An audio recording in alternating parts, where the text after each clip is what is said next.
Ladies and gentlemen, we present to you the newly elected senators of the 20th Congress of the Republic of the Philippines. Mag-uumpisa na ang bagong Senado sa Hulyo. Tignan natin ang ilan sa mga nanalo sa eleksyon na may history ng pagkiling sa China.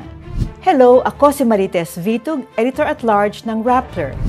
And this is Hindi Ito Marites. Hindi ito chismis. Everything I discuss here is based on verified info. In other words, hindi marites. Bago mag-eleksyon, ayon sa survey ng Social Weather Stations or SWS, ang pagtanggol ng sovereign rights natin sa West Philippine Sea ay isa sa mga top 10 na election issue. 10 meters!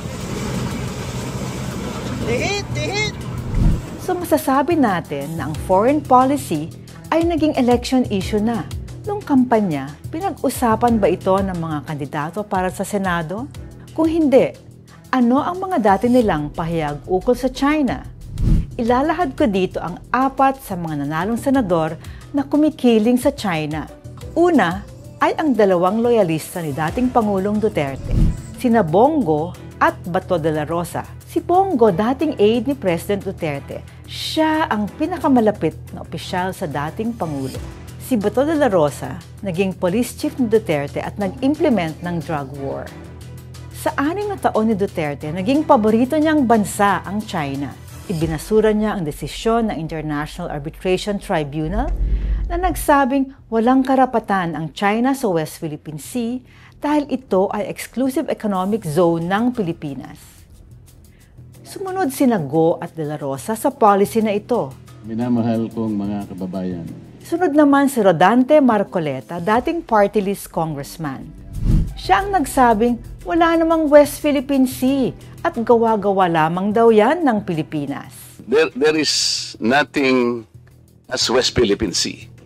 Wala po yun. That is a creation by us. Sa totoo lang po, kahit nabasahin mo yung ating mapa or what, there is no West Philippine Sea. Sinubukan niya itong bawiin, K. Pero nabasa ba niya ang Batas Republic Act 12064, ang Maritime Zones Act, na naipasa noong 2024? The maritime zones of the Philippines, including the Luzon Sea and the territorial seas of Bajo de Masinloc, and the maritime features of the Kalayaan Island Group, shall be collectively called the West Philippine Sea. Panghuli si Amy Marcos. Opposed siya sa policy ng kanyang kapatid na palakasin ang alyansa ng Pilipinas at Amerika at tumindig laban sa China. Minsan, kinutya niya ang Department of Foreign Affairs dahil nakakahiya raw na lagi tayong nagpa-file ng diplomatic protest laban sa China. At wa-effect naman daw yun. China Coast Guard 5901 under Republic Act 12064 Philippine Maritime Zones Act. You do not possess any legal authority to patrol within the Philippines Exclusive Economic Zone. Sagot ng DFA sa kanya, ang mga protesta ay paggiit ng ating karapatan sa West Philippine Sea para hindi ito mawala sa atin. Bantayan natin sila at ang iba pang senador na maaaring maging echo ng China. Para sa buong storya ng isyong ito, i-download ang Rappler Communities app.